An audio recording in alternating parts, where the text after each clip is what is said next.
21년 전에 유명한 드라마가 하나 있었습니다. 가을 동화라는 드라마. 혹시 들어보셨습니까? 그 드라마 보신 분 계십니까? 전 드라마를 보진 않았어요. 그때 드라마를 그렇게 좋아하진 않은 때여서 보진 않았는데 워낙 유명한 대사 하나가 아직도 회자되지 않습니까? 혹시 아십니까? 얼마면 돼? 사랑 얼마면 돼?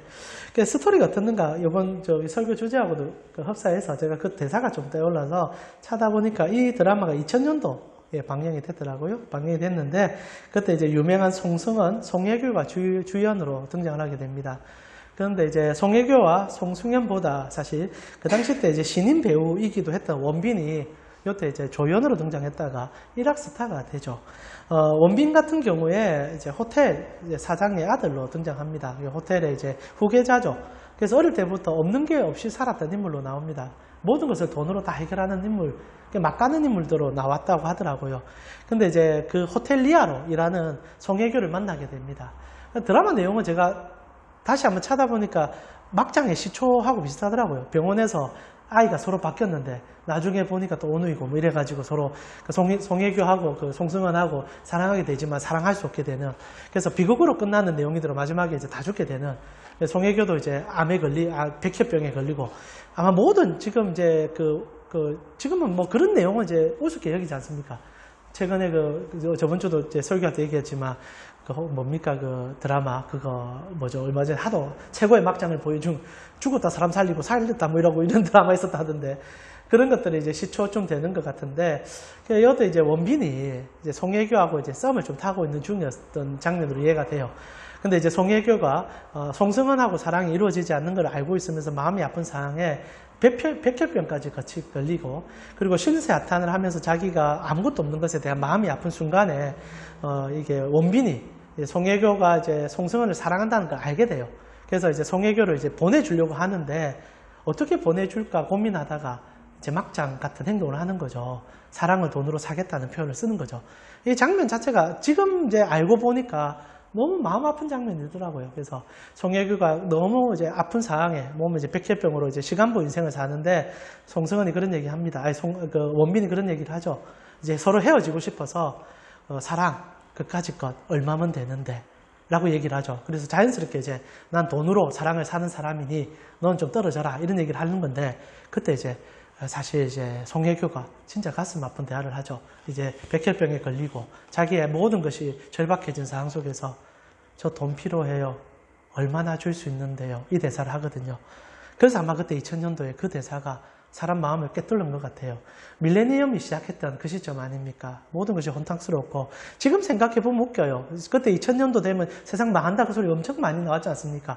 그래서 윈도우 XP 나왔을 때 그 버그 생겨가지고 그게 종말의 시작이다 이런 헛소리도 막 나오고 했는데, 그런 혼돈스러운 세상 속에 그 대사 자체가 참 우리 모두에게 가슴을 찔렀던 대사였던 것 같아요. 이유를 살펴보면 그런 것 같아요. 자본주의의 끝을 그때도 이제 뭐 달리고 있었고 지금은 더더욱 그러하지만 모든 것을 돈으로 살 수밖에 없는 세상. 그래서 사랑마저도 돈에 팔려 같은 것 같은 세상 속에서 원빈이 그 대사를 했을 때 송혜교가 하는 그 반어적인 대화가 정말 사랑이 돈으로 살 수 있는 것인가? 라는 질문을 던졌던 것 같고, 그래서 지금까지도 그 대사가 회자되면서 사랑이 도대체 무엇인가? 라는 그런 얘기들을 이제 고민하는 대사가 된 것 같습니다. 여러분 어떻습니까? 사랑을 돈으로 살 수 있을까요? 저는 오늘날 사랑을 돈으로 살 수 있다는 착각 속에 빠진 세대가 우리라고 생각합니다. 잠시 여러분 제가 하는 말을 귀를 기울여 보시면서 상상을 한번 해보십시오. 여러분 누군가가 여러분에게 사랑을 갈구합니다. 근데 여러분이 그 사람 되게 싫어요. 그 사람을 원치 않아요. 근데 그 사람이 이런 얘기를 합니다. 내가 10억을 줄게. 내 사랑 받아줄 수 있겠니? 여러분 그러면 그 사랑 받겠습니까? 지금 눈 보니까 10억 가지고 나한테 사랑을 갈고 이런 눈빛입니다. 여러분 대단하네요. 그럼 금액을 높여보겠습니다. 한 100억을 준다고 합니다. 100억을 딱 주면서 당신이 나와 함께 살아만 준다면 내 100억을 줄게. 흔들리시군요, 드디어. 자, 여기서 금액을 높여보게요. 다 말이니까. 누군가 와서 이제 1000억을 얘기하는, 1000억이면요. 이자만 1년에 한 10억씩 나올 겁니다. 자, 1000억을 제시하면서 1000억을 줄 테니까 나와 함께 살자. 그런 얘기를 했다 생각하면 여러분 어떻겠습니까? 말도 안 되는 얘기죠. 그런 일이 내 안에 있을까라고 생각하지만 혹시나 누군가가 그런 아마 제안을 한다면 여러분 마음이 많이 흔들릴 것 같아요. 그러나 그 속임이죠. 실제로 거기에는 사랑이 없습니다. 언제나 사랑은 돈으로 계산되는 순간부터 그 가치가 얼마나 절하되는지 모릅니다. 피부로 못 느끼는 시대이기 때문에 더 가슴 아픈 것 같아요. 오늘 저는 그 얘기를 하고 싶어요. 진짜 사랑은 돈으로 살 수 없다는 거. 그리고 그 사랑을 우리 하나님께서 우리에게 주셨다는 것. 그리고 그 사랑을 받은 사람은 어떻게 살아야 되는가. 그 얘기 해보고 싶어요. 오늘 본문의 스토리의 첫 시작은 이렇습니다. 14장 1절과 2절을 보니까 우리 같이 한번 읽어볼까요? 같이 읽겠습니다. 이틀이 지나면 유월절과 무교절이라 대제사장들과 서기관들이 예수를 흉계로 잡아 죽일 방도를 구하며 이르되 밀란이 날까 하노니 명절에는 하지 말자 하더라. 예수님께서 예루살렘으로 올라가셨습니다. 우리가 마가복음 계속 보고 있지 않습니까? 그리고 예루살렘에서 사역을 시작하는데 금요일날 예수님께서 십자가에 못 박혀 돌아가셨다고 생각한다면 오늘 본문의 14장의 내용은 한 수요일쯤에 일어나지 않았을까? 3일, 3, 4일 전에 일어난 얘기로 생각이 됩니다. 굉장히 상황이 급박하게 흘러가고 있다는 내용을 마가가 서두로 던져주죠. 사람들이 모여서 예수님을 죽이려고 합니다. 그러나 6월절이기에 우리로 표현하면 이제 최고의 명절인 거죠. 명절이다 보니까 예수님을 죽일 수는 없겠다라고 생각했고 명절만 끝나면 예수님을 죽이자라는 결정을 다 내리는 상황이 되었습니다. 그러나 변수가 나중에 생기게 돼요. 우리가 격주로 지금 격달로 이제 성경을 보고 있으니까 아마 이제 6월달 되면 마가복음 다시 보면 이제 가룟 유다가 거기에서 인스텝트하죠. 갑자기 쳐들어 들어와서 언삼십 받고 예수를 파는 일이 생겨서 6월절에 어린 양으로 돌아가시게 됩니다. 하나님의 은혜죠. 섭리죠. 계획이죠. 그러나 중요한 것은 그때 분위기가 흉흉했다는 것만 좀 잡으시면 돼요. 예수님께서 수요일 저녁쯤 됐을 때는 분위기가 정말 살벌했다는 겁니다. 언제 죽어도 모를 정도로 기세등등한 분위기가 흘러나왔죠. 사람은 민감하고 영적인 동물이라 주의 환경에 분명히 반응이 나옵니다. 여러분 사람들이 말 안 해도 자리에 앉았을 때 이 자리가 서먹하다는 거, 이 자리가 참 은혜롭다는 거 느껴지잖아요. 저는요 설교 다니었으면 오늘 설교 죽을지 미리 느껴집니다. 여러분 눈 딱 보면요 오늘 끝났구나 이랬을 때가 있고요. 오늘은 좋습니다. 오늘 딱 느낌이 좋거든요. 이런 말 하면 좀 이상하긴 하지만 사람은 언제나 분위기를 느끼게 되어 있습니다.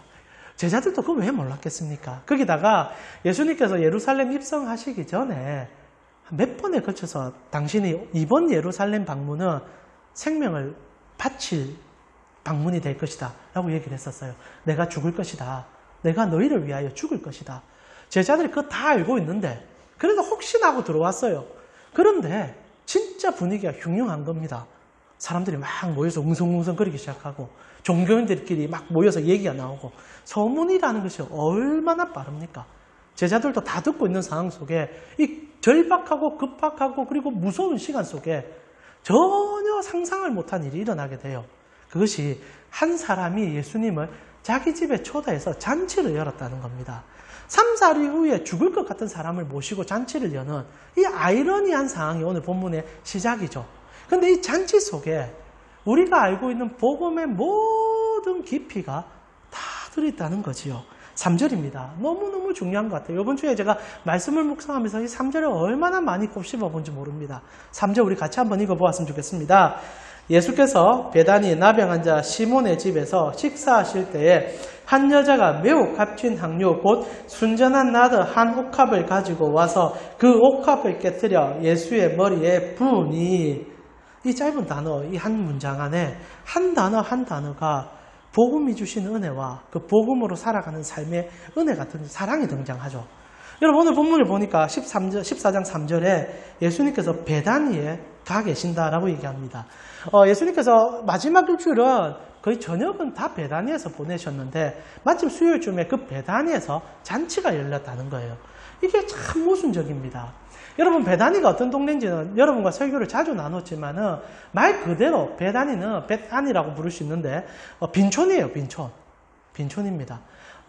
우리로 표현하면 저기 달동네에서도 거의 사람들이 천막 치고 사는 곳. 그리고 당시에 도시 문화가 지금같이 이렇게 콘크리트 문화가 아니지 않습니까? 다들 이제 집을 짓는 게 쉽지 않은 시절인데 여기 이제 베다니는 예루살렘 주위에서 예루살렘으로 유입은 되지 못하고 흩어져서 이제 모여 사는 정말 눈물과 한이 섞여 있는 사람들의 마을들이에요. 갑자기 생겼다가 갑자기 없어지는 그런 마을들입니다. 그래서 실제로 예루살렘 주위에 적어도 3개의 배단위가 있었다고 얘기를 해요. 그 중에 아마 가장 큰 배단위를 얘기하는 것 같습니다. 누구도 사랑을 베풀어 줄 수 없는, 자기 먹기 바빠서 어떻게 하든 살아가기 위해서 모든 것을 바치는 사람들의 터전, 그게 배단위예요. 근데 거기서 잔치를 열어줬다는 겁니다. 무슨 돈으로? 돈이 어디 있었어? 근데 그들 중에 한 분이 예수님을 위해서 최고의 잔치를 열어주고 있는 거죠. 근데 그 사람이 황당해요. 누구냐면 오늘 본문에 나병 환자 시몬의 집에서 식사를 하셨다고 되어 있습니다. 나병 환자 시몬의 집. 여러분, 나병이 치료됐다는 얘기겠죠. 나병 환자였었으니까. 나병 환자는 당시 지금은 나병 환자가 우리나라에는 없어졌죠. 남아 계신 분들은 옛날에 알았던 분이 지금 음성이 되어서 생존하고 계십니다. 저도 나병 환자 이렇게 봉사로 한번 가봤었는데, 몰골이 끔찍하죠. 나병 환자, 이 흰센병이라는 것은 살이 이제 떨어져 나가도 자기가 고통을 느끼지 못하는 병 아닙니까? 그래서 유대인들에게 있어서 우리 조선시대까지만 해도 그렇지만은 나병은 천병이라 하여 언제나 이렇게 집단 거주지에 모아 나오지 못하게 했지 않습니까? 유대인들은 그거 더 심했거든요. 왜냐하면 하나님께서 이 나병은 격리 대상일 뿐 아니라 하나님 앞에 부정하다 칭해지는 병이라고 성경이 명시했기 때문입니다. 물론 그 부정이라는 것이 죄를 얘기한 것은 아니지만 유대인들의 입장에서는 부정한 자들을 자기 속에 둘 수가 없었거든요. 근데 예수님께서 이 나병 환자였던 시몬을 고쳐주신 거예요. 그리고 예수님께서 언제나 피부병 환자나 이렇게 나병 환자를 고쳐줄 때는 꼭 손을 대줍니다. 사랑의 정표죠. 그 누구도 만져줄 수 없는, 히브리인들은 독특하게 우리도 그런 생각 좀 하지만은 이런 좋지 않은 질병이 손에 닿으면 내한테 옮는다. 지금 물론 이제 병균학적이나 이렇게 그런 것들로 이해해도 괜찮겠지만 그런 거 없을 때도 그 병이 좋지 않기 때문에, 천병이기 때문에 만질 수 없다 생각하는데 예수님은 언제나 그 나병 환자들은 다 만져줘요. 언제나 손을 대줘요. 무슨 말입니까? 그 사람의 아픔을 내 몸으로 담겠다는 유대식 관점입니다. 그 천병을 내 몸에 담겠다는 겁니다. 그리고 시몬이 고침을 받죠. 자, 여기 아이러니. 나병으로 고침받은 시몬이 돈이 있었을까요? 없었을 거예요. 여러분 수십 년간 폐쇄 공간에서 갇혀서, 여러분 혹시나 그 배너라는 영화 보셨는지 모르겠는데 배너의 누이와 엄마가 나병에 걸립니다. 그때 잘 보세요. 동굴 안에 갇혀서 우글에 붕대 충충 감고 절대 빛도 못 보게 만듭니다. 그렇게 격리를 시키는 시대였어요. 열악하죠. 죽어라 이겁니다. 근데 고침받았어요. 나왔어요. 온전한 경제활동이 됐을까요? 저는 상상을 해봤습니다. 이 3절을 계속 묵상하면서 나병을 제가 눈으로 봤기 때문에 손발이 떨어져 나가 있고 신체 일부가 절단되어 있는 사람이 그 공동체 안에서 경제생활이 가능했을까? 사람들이 그 사람 써줬을까? 안 써줬을 거예요. 그래서 보통 나병 환자들 서로 모여가지고 계란 팔고 옛날에 약 자기들끼리 그 독한 약 제조해서 팔고 그렇게 했지 않습니까? 그때나 지금이나, 아니 그때보다 더 했겠죠. 지금보다 그때가 더 했겠죠. 근데 그가 잔치를 열었다는 겁니다. 왜 그랬을까? 왜 그랬을까? 근데 그 잔치에 한 여자가 등장을 해요. 그 여자가 누구냐? 오늘 본문은 막 이름도 안 밝혀줍니다. 이 아이러니를 나중에 우리가 붙잡게 되는데, 여자가 한 명이 등장을 하는데 그 여자가 갑자기 예수님, 이 잔치가 일어나서 이 나병 환자 시몬이 자기 전 재산을 팔듯이 아마 그 식사 자리를 준비했을 겁니다. 기가 막힌 자리죠. 여러분, 없는 사람에게 잔치를 받는다는 것은 예수님이 하는 일이 아니라 생각이 들어요. 그래서는 안 되죠. 부자가 어느 정도 여유가 있을 때 잔치를 주면 좋지만 정말 지질하게 가난한 사람이, 오늘 먹고 죽을 사람이 자기 돈 털어서 잔치를 준다? 가서는 안 되죠. 근데 예수님이 갔단 말입니다. 이 아이러니. 근데 거기에 갔는데 한 여자가 찾아왔어요. 그 여자도 배단위 여자입니다. 돈이 어디 있습니까? 하루 먹고 살기가 바쁜데. 여러분, 오늘날 또 노동자들, 특히 외국에서 일하러 오신 노동자들 한번 보세요. 최근에 그 운막 같은 곳에서 여러분 하우스에 그 살게 하는 그 사건들 뉴스에 터지면서 오늘자 뉴스에도 그 얘기가 나오더라고요. 너그 자식이면 거기에 있게 하겠느냐. 뉴스 제목이 그래요. 당신의 아들이며 거기에 두겠습니까? 근데 그래 두거든요. 그리고 그래 있는 상황에서도 그들은 돈을 벌려고 해요. 그게 배단입니다. 근데 그 배단위의 한 여자가 오늘 향유 옥합을 들고 왔잖아요. 3절에 보니까 어떻게 되어 있습니까? 매우 값진 향유 곧 순전한 나드 한 옥합을 가지고 와서 그 옥합을 깨뜨려 예수의 머리에 붓게 됩니다.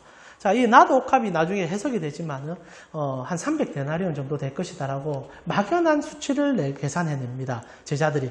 아마 그 시대에 이제 이 향유들의 여성들이 갖고 있는 경우들이 많았으니까 딱 보는 순간 계산이 됐던 거죠. 한 데나리온이라는 것은 노동자 하루의 품삯과 같습니다. 그러니까 이 여자가 깨트린 이 향유옥합은 노동자가 1년 연봉을 들이부은 거예요. 근데 이 여자가 배단이 주시는 것을 안다면 이 가치는 대단한 거죠. 여러분, 부유한 사람이 1년 연봉이라 하면은, 우리가 생각하는 기본적인 1년봉 한 3, 4천만 원 됐겠죠. 그거, 그래도 아깝지만은 쓸 수 있습니다. 자동차 사듯이. 아니면 이렇게 좋은 것 하나 사듯이 쓸 수 있습니다. 그러나 오늘 먹고 사는 사람에게 3, 4천만 원요, 사람을 죽일 일이에요. 실제로요, 1,000만 원 가지고 사람 죽이는 세상 아닙니까? 돈 없는 사람에게는 이 돈은 자기의 생명과 같은 겁니다. 그런데 그거를 예수의 발 앞에서 깨워가지고, 이 순전한 나드는 이 이스라엘에서 생성되는 하던 나드가 아니에요. 인도의 저 산골짜기에 해발 3,000m에서 나오는 나드라는 나무에서, 뿌리와 이파리에서 나오는 그 액기스를 담아서 만든 거예요. 그래서 혹시나 향이 셀까봐 철저하게 봉한 그 함이죠. 보통 그래서 이 여인들이 자기가 시집 갈 때 머리에 바르려고 쓰든지 아니면 절박한 상황이 있을 때 팔려고 대대로 물려주는 향들입니다. 가보죠. 근데 그 가보를 그 잔치자리에서 깨워서 예수의 발 앞에 눈물로 예수의 발을 닦아주고 요한복음에 머리를 닦아줬다는 겁니다. 이 3절은요. 예수님이 이런 일을 당하고 계시다라고 질문할 수밖에 없는 장면이죠. 이해가 안 되지 않습니까? 절박하게 곧 나병에 고침받아서 이제 살아가도 한 사람이 잔치를 하는데 예수님께 덕하니 오신 거예요. 근데 그 베다니에서 하루바로 하루 먹는 한 여자가 찾아와서 눈물로 자기 향유옥합을 깨고 예수님의 발을 닦는데 예수님이 가만두고 있는 거예요. 이야, 이 말도 안 되는 장면이 오늘 묘사되고 있죠. 근데 여기서 우리는 사랑의 가치를 봐야만 합니다. 사랑, 절대 돈으로 살 수 없는 가치죠. 지금 이 두 사람이 하는 모든 행위는 딱 하나입니다. 자신들이 세상과 바꿀 수 없는 사랑을 받았다는 것을 표현하고 있다는 거죠. 저는 한편 이들의 이 장면이 가슴 떨립니다.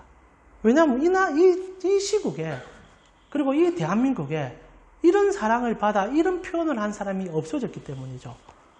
제가 앞에 설교를 시작하면서 얼마면 되겠니? 라고 얘기를 해드렸는데 그리고 돈 액수를 좀 얘기해드렸는데 여러분 마음이 좀 요동치시죠? 그 정도 액수면 내가 모든 걸 다 할 수 있을 건데 라는 생각이 왜 안 들겠습니까?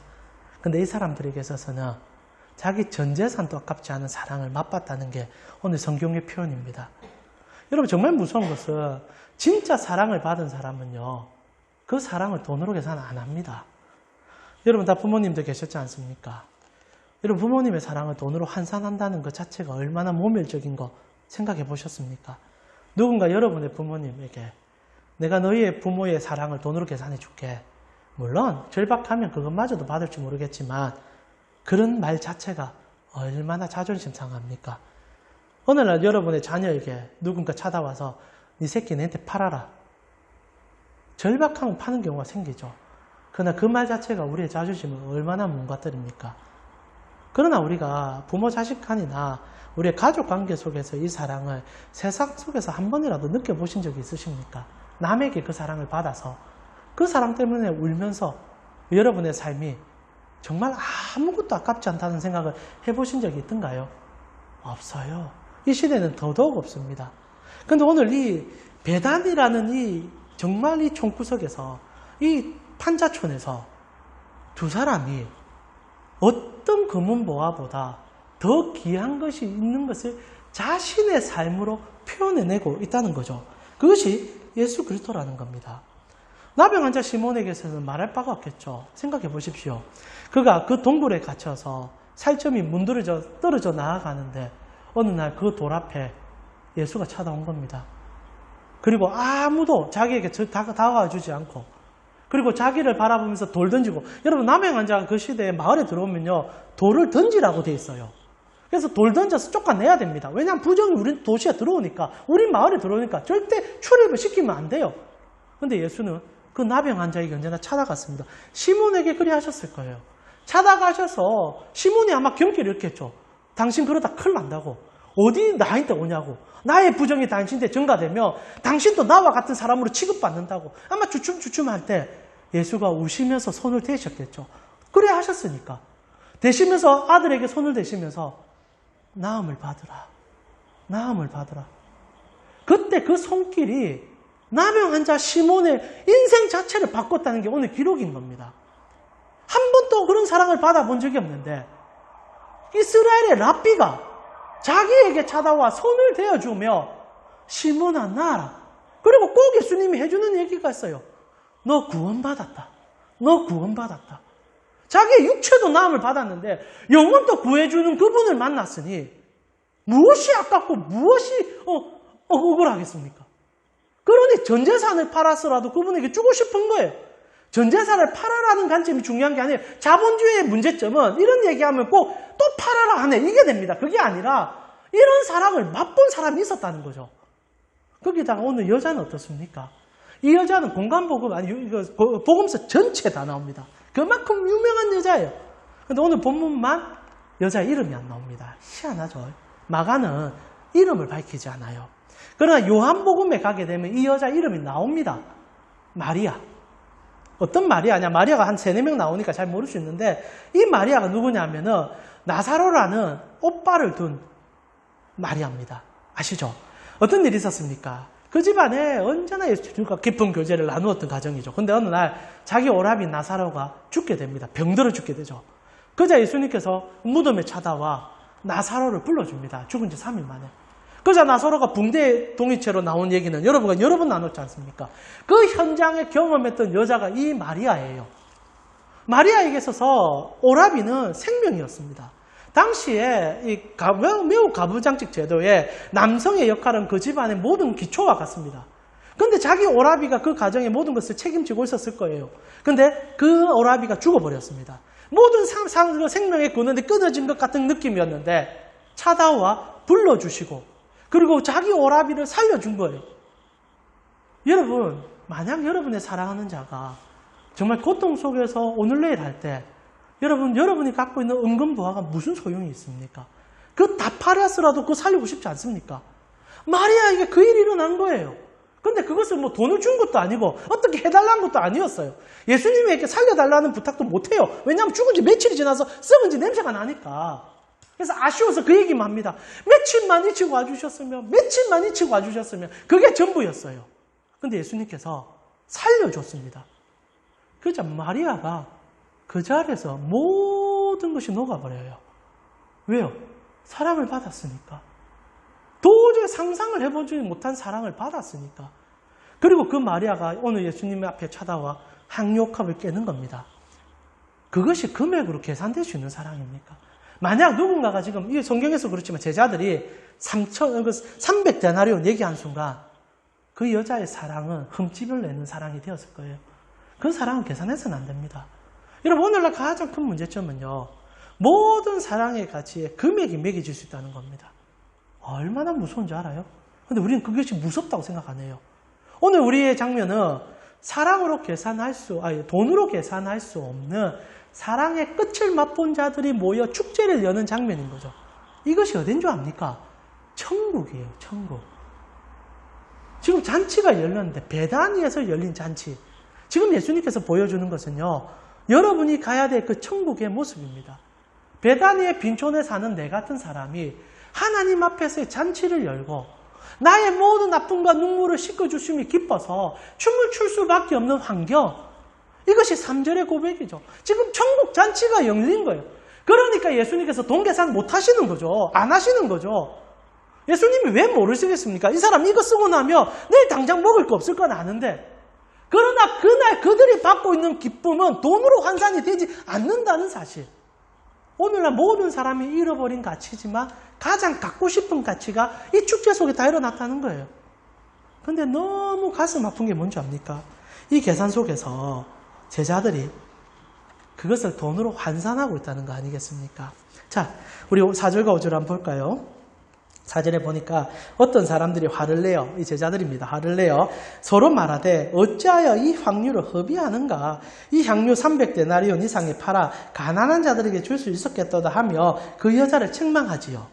저는 합당한 얘기라고 생각합니다. 당시 6월절에는 사람을 구제하는 것이 법으로 되어 있습니다. 여러분, 우리나라 같은 경우에도 뭐 8.15 광복절 되면 특사 보내듯이 특별히 이제 유대인들은 절기 때마다 하나님께서 이웃을 도우라는 그 명령을 지키기 위해서 남들에게 베푸는 것들을 간섭화되어 있었어요. 그렇게 생각한다면 이 얘기는 가장 좋은 얘기죠. 쓸데없이 사람 앞에 그거 끼워서 발 닦아 줄 바야. 그거 팔아가지고 1년 연봉 4천만 원, 5천만 원 된다 생각하면은 구제 사업으로 펼친다면 그 얼마나 많은 눈물 흘리는 자들을 도와줄 수 있겠습니까? 그러나 오늘 예수님 뭐라 합니까? 그리 하지 마라 그러죠. 왜? 이 여인과 이 시몬은 내 장사를 준비하는 거니까 굉장히 이기적으로 들릴 수 있습니다. 본인 죽는다고 지금 그 돈 다 자기 몸에 쓰겠다는 거 아닙니까? 그러나 이 얘기가 왜 나온 줄 아십니까? 사랑을 맛보지 못해서 그런 거예요. 사랑 맛보지 못하면요, 모두 다 돈으로 계산합니다. 근데 지독하게 사랑하는 것들이 있으면 돈 계산 못하죠. 여러분의 사랑하는 자녀, 여러분의 사랑하는 부모님, 다시 말씀드리지만 돈으로 환산할 수 없잖아요. 그러나 오늘날 자본주의가 돈으로 환산시키니까 문제죠. 결국 제자들이 그것을 다 돈으로 계산하고, 그리고 돈으로 지금 얘기하는 순간 예수님은 너무너무 마음 아파하면서 그들이 그 사랑을 맛보지 못한 것에 대해서 가슴을 찢고 있다는 것을 꼭 기억해 주셨으면 좋겠습니다. 사랑 우리 가은 성도님, 사랑은요 계산하면 안 돼요. 근데 오늘 우리가 계산한다는 게 문제 아닙니까? 제자들이요 그렇게 예수님을 쫓아다녀도 계산합니다. 왜? 그들에게는 이게 너무 중요한 가치니까. 그러나 사랑받아 본 사람은요 계산 못해요.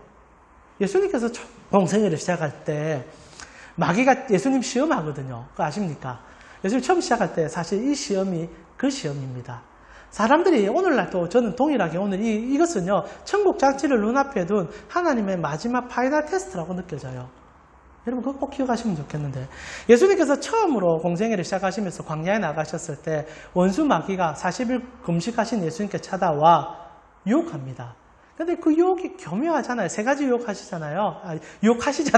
유혹하잖아요. 어떤 유혹을 합니까? 니 띠 내리봐라. 그럼 천사들이 니 받쳐준다. 천하 만국을 보여줘서 금은보화 다 보여주면서 그거 너 다 줄게. 너 가져가라. 그리고 어떻게 합니까? 성전 꼭대기에 올려서 너에게 권능과 영광을 줄 테니까 나 좀 순종해봐라. 예수님께서 신명기 9장과 6장의 말씀을 들어서 사탄아 물러가라 하시죠. 기록된 바 주 너의 하나님을 사랑하라. 이렇게 말씀하시면서 그를 쫓아냅니다. 자, 사탄이 얼마나 오늘날도 똑같이 우리를 속인 줄 압니까? 지금 사탄이 예수님에게 주겠다는 세 가지는 사탄이 실제로 줄 수 있는 것들입니다. 그러니 그래 얘기했고 예수님도 부정하지 않았겠죠. 근데 그게 모든 가치가 돈으로 환산되는 가치입니다. 권력, 부, 명예, 그거 다 돈과 연관되는 거 아닙니까? 근데 사탄이 딱 하나만 못 줘요. 사랑을 못 줘요. 사랑을 못 줘요. 권력으로 사랑을 사라 얘기합니다. 돈으로 사랑을 누리라 얘기하지요. 그리고 여러분이 가진 무엇으로 그 사랑을 펼쳐라고 얘기합니다. 그러나 사랑과 그것은 다른 관점 아닌가요? 오늘날 자본주의의 끝은요, 저 제자들하고 똑같습니다. 그거 팔아 300데나리온 구입하며 더 많은 사람 도울 수 있는데 그 말 아는 사람은 안 도와요. 사랑을 몰라요. 계산만 하고 있는 거죠. 진짜 사랑하는 사람은 그 자리에서 그거 깹니다. 진짜 사랑하는 사람은 그 자리에서 엎어집니다. 근데 그들은 그런 경험이 없죠. 머리로 사랑하는 사람들이니까.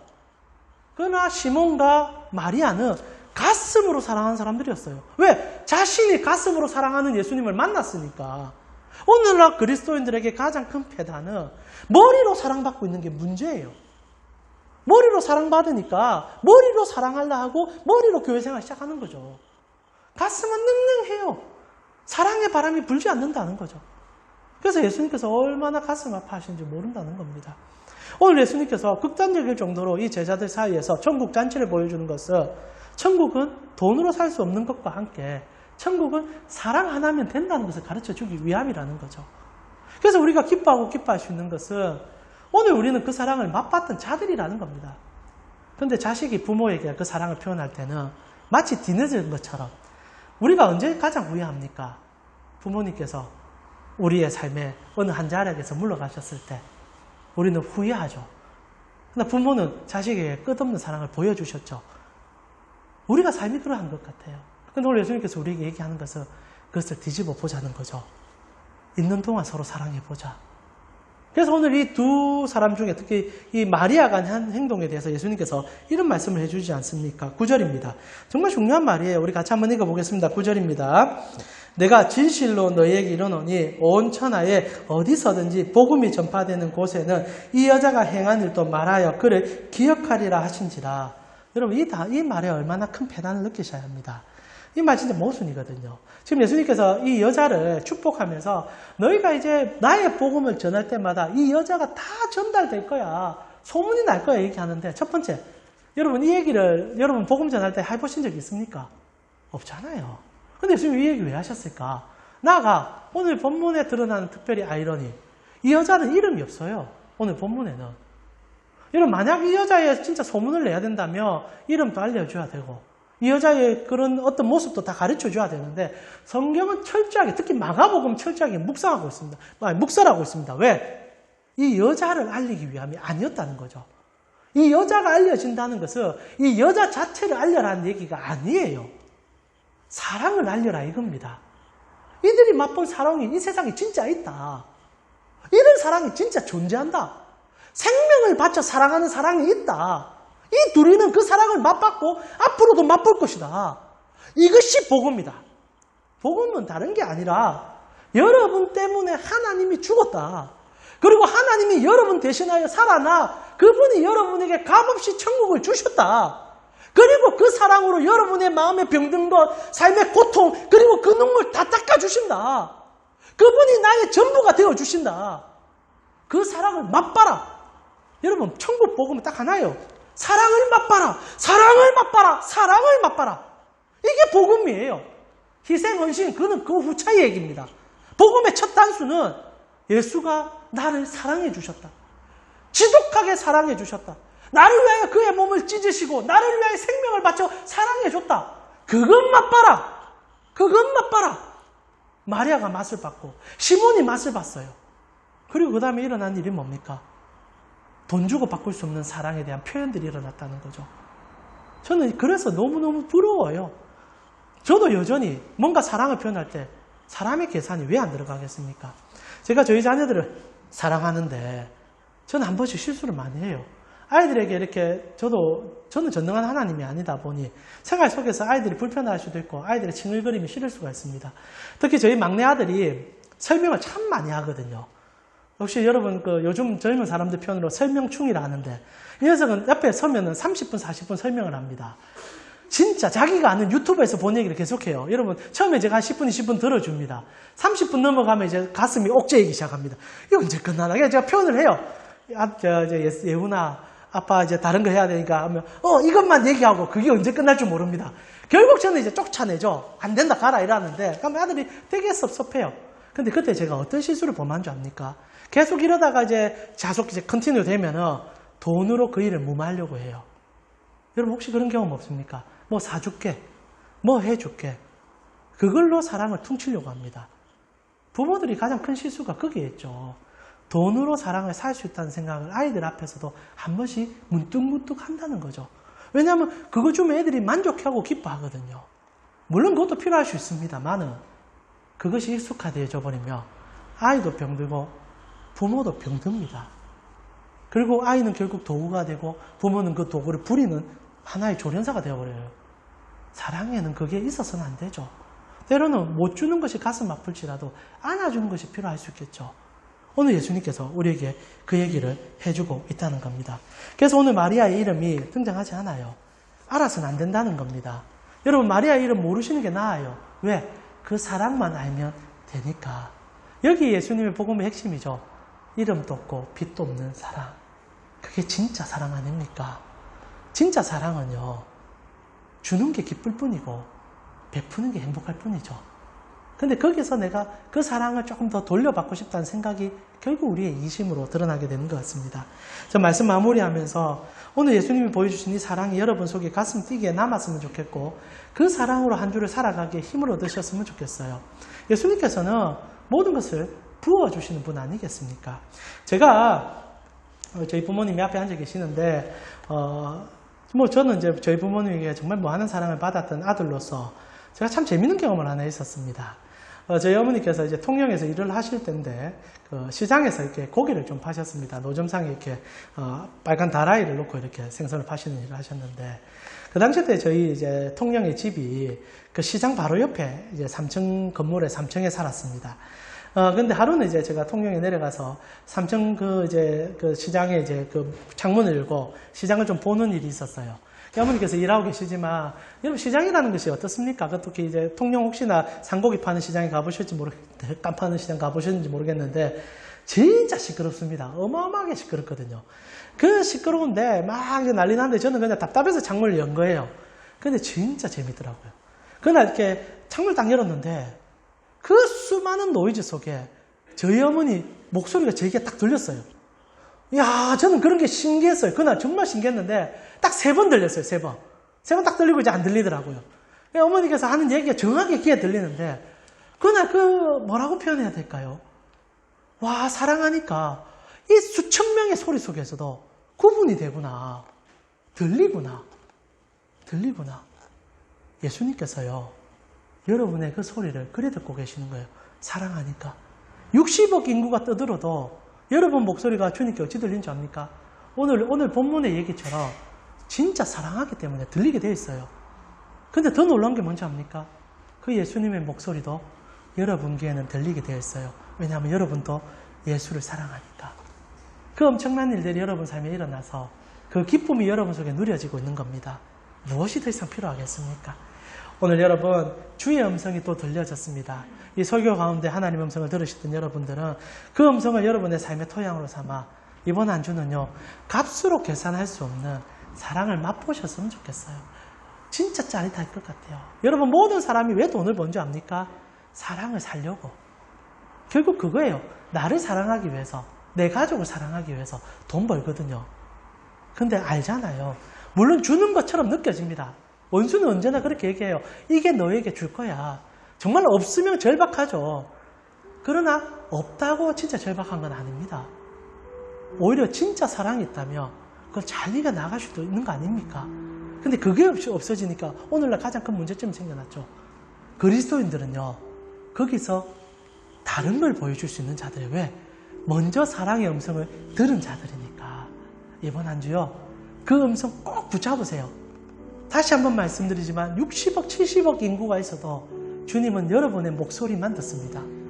그리고 여러분도 주님의 음성을 듣는 유일한 자들입니다. 그 사랑으로 녹여서 그 은혜로 오늘 하루, 이번 한 주 힘써 나아가셨으면 좋겠습니다.